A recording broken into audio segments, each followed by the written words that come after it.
Qual o papel da pátria do evangelho nesse contexto todo? Orar. A pátria do evangelho só se tornava a pátria do evangelho orando, orando, refletindo sobre isso, desenvolvendo cada vez mais o amor. Isso é a função da pátria do evangelho. E ainda mais, para se tornar pátria do evangelho, voltar ao amor, voltar à oração, como Dona Cidinha disse. Como é que você faz o Brasil, coração do mundo, pátria do evangelho? Como que isso, nós poderíamos entender isso? Que aqui é uma terra preparada pela espiritualidade regeneradora. Regeneradora. Todo indivíduo que encarna aqui, ele tem a possibilidade, dentro dessa terra, de buscar a sua regeneração, a sua transformação. Porque ela foi preparada para isso. Então, mesmo que você tenha os piores indivíduos, os piores filhos, vamos colocar assim, os filhos mais endividados, os filhos mais difíceis, Deus prepara sempre um lugar aos filhos mais difíceis com mais amor. Porque aquele que está doente precisa ser mais amado. Precisa ser mais amado, exato, como nós somos filho pródigo. O filho pródigo sempre tem que ser amado. É o filho que se perdeu, mas como o pai ama muito, e como Jesus já afiançou que não se perderia uma ovelha do rebanho dele, você foi preparada nessa terra abençoada, terra de miscigenação, de imigrantes italianos, japoneses, espanhóis, alemães, terra que aceitou todas as crenças, culturas, religiões, por mais que ainda tenha suas dificuldades, mas ainda todos aqui possam externar aquilo que sentem no coração. Através do amor. Então nós precisamos dar exemplo dessa oportunidade que nós estamos tendo agora, para nos envolver desse amor através da oração, através de sermos fraternos. É um momento muito especial também para o nosso Brasil, para o nosso país. É um momento de se apaziguar brigas ideológicas no campo político. É necessário analisar que nós devemos nos unir. É necessário que nós devemos ser fraternos uns para com os outros. É necessário que saibamos amar para que a gente possa buscar o equilíbrio e a harmonia e encontrar um caminho sereno para o nosso país, na sua vida, na sua sociedade, seja no campo religioso ou no campo político. É o momento de se voltar para casa, como a dona Cidinha disse, e refletir as brigas insanas, as discórdias, as dificuldades criadas pela ideologia política, pelas religiões, por questão religiosa. As pessoas estão sendo forçadas a averiguar isso. Mas, ao mesmo tempo, estou vendo um movimento, por aqueles que eu acompanho, eu estou vendo um movimento muito salutar a respeito disso. Eu estou vendo as pessoas buscarem. Cada um dentro da sua forma, mas elas estão buscando. Elas estão buscando resposta, elas estão lendo, elas estão se envolvendo, elas estão participando de lives, seja de meditação, budismo, aos pastores, aos espíritas, aos católicos, estão orando, estão buscando uma palavra de consolo, estão buscando aquilo que realmente alimenta a alma, e tem uma boa parte está fazendo esse processo. É muito interessante. E isso não está ocorrendo só com o nosso país, está ocorrendo também com outros países. Das pessoas buscarem aquilo que é nobre, aquilo que edifica o bem, aquilo que alimenta a alma, aquilo que é verdadeiro, aquilo que é necessário, deixando o supérfluo de lado, aquilo que nos mostra qual é o sentido da nossa existência. Mesmo que seja no aspecto da aflição, do medo, a aflição que gera medo. Não há. O medo, ele é motivador de você buscar a espiritualidade. Isso não é negativo. E a maioria está buscando espiritualidade, está buscando talvez um entendimento ou uma consciência do que está ocorrendo dentro do planeta por medo. Porque não sabe o que vai ser amanhã. E não sabe mesmo. o que essa pandemia ainda pode fazer, o que ainda vai acontecer. E ainda fora isso, como vai ficar a economia? Só que assim, nós somos frágeis, nós não temos domínio. O que a gente pode fazer? Orar. Buscar aquilo que alimenta a minha alma. Porque se eu não buscar, eu realmente vou entrar num aspecto de perturbação. E uma boa parte vem buscando isso. Posso dizer uma coisa a vocês? Se vocês me perguntarem assim, irmão Benedito, o senhor atendeu muitos casos de suicídio? Pouquíssimos. Sabe por quê? Pouquíssimos entraram.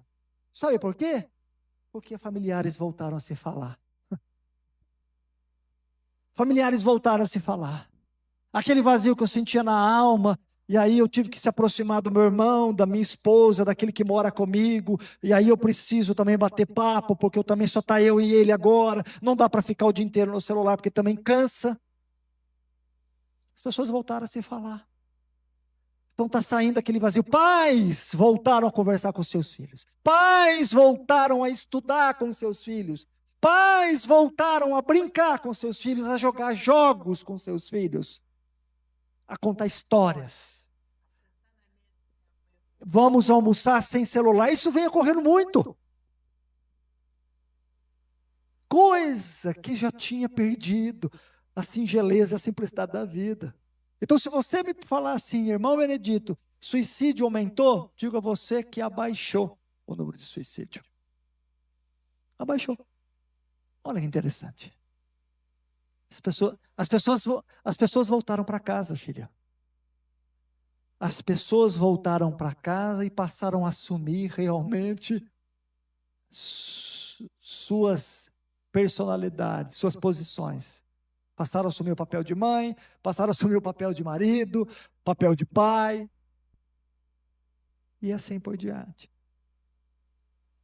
Então, os filhos estão se sentindo mais amados, pais que agora precisam entender o que é realmente processo de educação, porque muitos pais irão ficar apertados e vão ter que se desdobrar para entender o que é o processo de educação, o que é realmente o processo de entretenimento. De tudo, dona Cidinha. É incrível.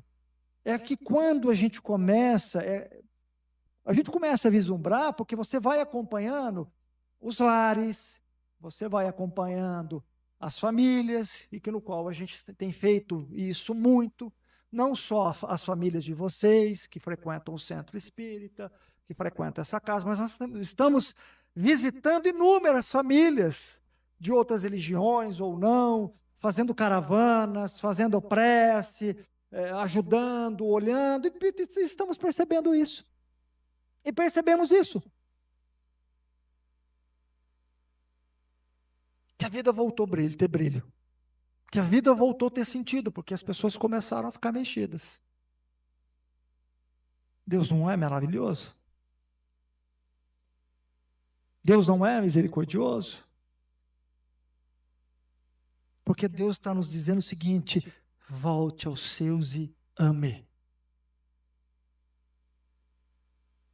Quando Madre Teresa, isso é sempre falado, de Calcutá, perguntaram a ela se ela participaria de uma manifestação pela paz. Ela disse que até ela participaria, mas antes disso, ela disse: se vocês querem lutar pela paz, voltem aos seus lares e amem aos seus.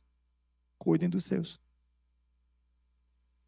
Porque se vocês viverem a paz dentro dos seus lares, se vocês se amarem dentro dos seus lares, a sociedade irá mudar. Por isso que eu digo que a terra não será mais a mesma. Porque ninguém tem certeza de mais nada, filha. E a vida nos colocou do avesso, dizendo assim, ó, o avesso agora é o lado certo. O lado certo daquilo que vocês aquilo que vocês não estavam querendo enxergar. Nós vamos colocar vocês do avesso. Então só começou. Só começou um processo. É um simples vírus. E olha que eu digo, é um simples vírus. Um ser microscópico, imperceptível, mostrando para nós que nós não somos gigantes, que nós não temos domínio de nada, que nós não nos conhecemos, que nós não nos amamos, que nós não sabemos perdoar, que nós somos gananciosos e egoístas. Um simples vírus, um princípio inteligente, porque há ali um princípio inteligente, há ali uma alma, vivendo um instinto de sobrevivência, comandada por aspectos espirituais de alta hierarquia. Um simples vírus, imperceptível, pequeno, mostrando para nós que nós somos menores em nosso ser do que ele. Do que ele. Nós que temos 4 bilhões e 500 milhões de desenvolvimento intelectual e moral, para chegarmos o que somos com essa roupagem física. Porque nós saímos de um vírus. Nós começamos como um vírus, na roupagem de um vírus. Olha que interessante. Os primeiros habitantes da Terra eram vírus. Para mostrar que nós não temos domínio de nada. Que nós não somos grandes. Que nós precisamos buscar a nossa essência em nosso coração. Um simples vírus, ensinando a humanidade a amar. Melhor um vírus do que uma terceira guerra mundial. Melhor um vírus do que uma terceira guerra mundial.